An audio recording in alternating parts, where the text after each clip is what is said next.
ರೈತರಿಗೋಸ್ಕರ ನಿಖಿಲ್ ಕುಮಾರಸ್ವಾಮಿ ಕಾಂಗ್ರೆಸ್ ಸರ್ಕಾರದ ವಿರುದ್ಧ ಮಾತು. ಸರ್ಕಾರ ಒಂದು ಹುನ್ನಾರವನ್ನ ನಡೆಸ್ತಾ ಇದ್ದಾರೆ. ಈ ಭಾಗದ ರೈತರು ಇವತ್ತು 200ನೇ ದಿನಕ್ಕೆ ಈ ಒಂದು ಹೋರಾಟವನ್ನ ಕೈಗೆತ್ಕೊಂಡಿದ್ದಾರೆ. ನಿನ್ನೆ ದಿನ ಉಪಮುಖ್ಯಮಂತ್ರಿಗಳು ಬಂದು ಮಾತನಾಡಿರ್ತಕ್ಕಂಥದ್ದು ನೋಡಿದ್ದೇವೆ. ಈ ವಿಷಯದ ಬಗ್ಗೆ ರೈತರ ಜೊತೆಯಲ್ಲಿ ಯಾವ್ಯಾವ ರೀತಿ ವರ್ತನೆಯನ್ನ ಮಾಡಿದ್ದಾರೆ ಅಂತಕ್ಕಂಥದ್ದು ಕೂಡ ಇಡೀ ರಾಜ್ಯದ ಜನತೆ ನೋಡಿದ್ದಾರೆ. ಒಟ್ಟಾರೆಯಾಗಿ ಇಲ್ಲಿರ್ತಕ್ಕಂಥ ರೈತರು ಹೇಳ್ತಾ ಇರ್ತಕ್ಕಂಥದ್ದಿಷ್ಟೇ, ಅವರ ತಾತ ಅವರ ತಂದೆ ಇವತ್ತು ನಮ್ಮ ಕಾಲ ಮುಂದಿನ ಭವಿಷ್ಯದ ಪೀಳಿಗೆಗಳು ಇವತ್ತು ರೈತರ ಮಕ್ಕಳು. ಇಲ್ಲಿ ಯಾರು ಕೂಡ ದೊಡ್ಡ ದೊಡ್ಡ ಜಮೀನ್ದಾರರುಗಳೇನಿಲ್ಲ, ಎಲ್ಲ ಕೂಡ ಸಣ್ಣ ಮಟ್ಟದಲ್ಲಿ ರೈತರಾಗಿ ಸಣ್ಣ ಪುಟ್ಟ 10 ಗುಂಟೆ 20 ಗುಂಟೆ ಜಾಗವನ್ನ ಇಟ್ಕೊಂಡಿರ್ತಕ್ಕಂಥ ರೈತರೇ ಬಹುತೇಕ ಇರ್ತಕ್ಕಂಥದ್ದು.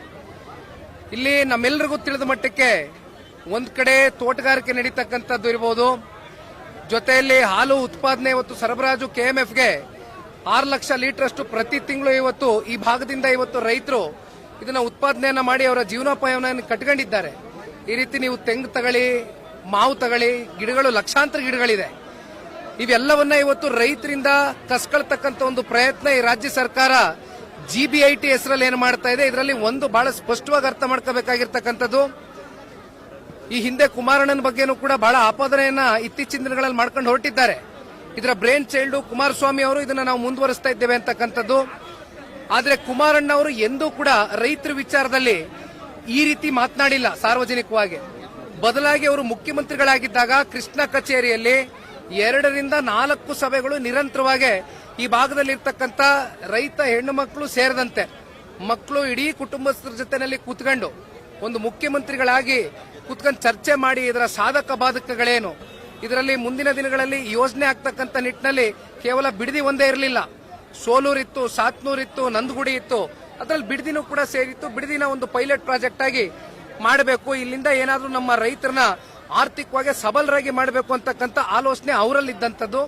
ಆದ್ರೆ ಅವತ್ತು ರೈತರು ಯಾವಾಗ ಇದನ್ನ ಕೈ ಬಿಡಿ ಅಂತಕ್ಕಂಥದನ್ನ ರೈತರು ತಿಳಿಸಿದ್ರು, ಅಷ್ಟರಲ್ಲಿ ಸರ್ಕಾರನೂ ಕೂಡ ನಮಗೆ ಗೊತ್ತಿದ್ದಂಗೆ ಅಧಿಕಾರನೂ ಕೂಡ ಹೋಯ್ತು.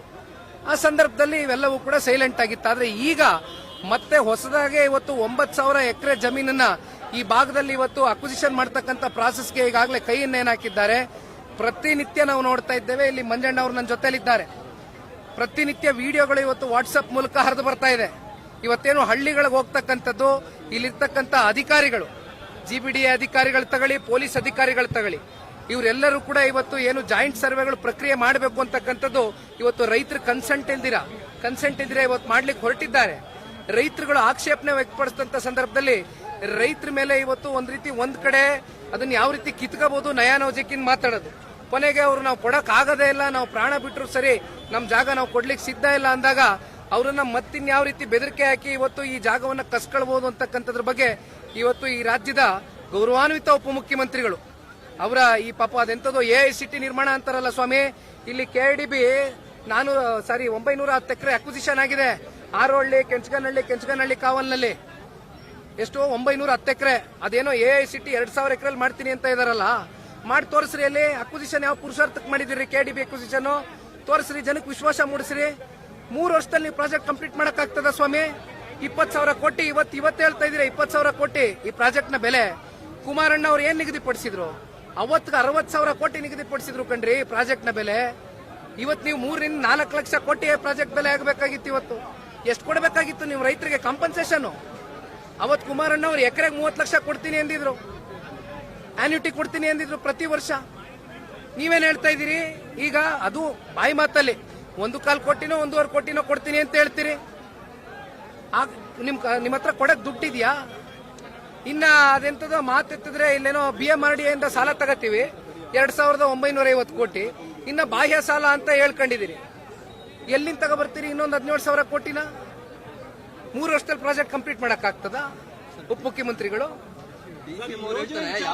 ಯೋಜನೆ ಕೈ ಬಿಡಲ್ಲ, ಕಾನೂನು ಇದೆ, ನಾವು ಕಾನೂನು ಮೂಲಕ ಮಾಡೇ ಮಾಡ್ತೀವಿ ಅಂತ ಹೇಳ್ತಾರೆ. ನೋಡಿ ಒಂದ್ ಮಾತು ಹೇಳ್ತೀನಿ, ರೈತರ ಮೇಲೆ ಉಪಮುಖ್ಯಮಂತ್ರಿಗಳು ಇವೆಲ್ಲ ದಬ್ಬಾಳಿಕೆ ದೌರ್ಜನ್ಯದ ಮಾತುಗಳೇನು ಆಡ್ತಾ ಇದ್ದಾರೆ.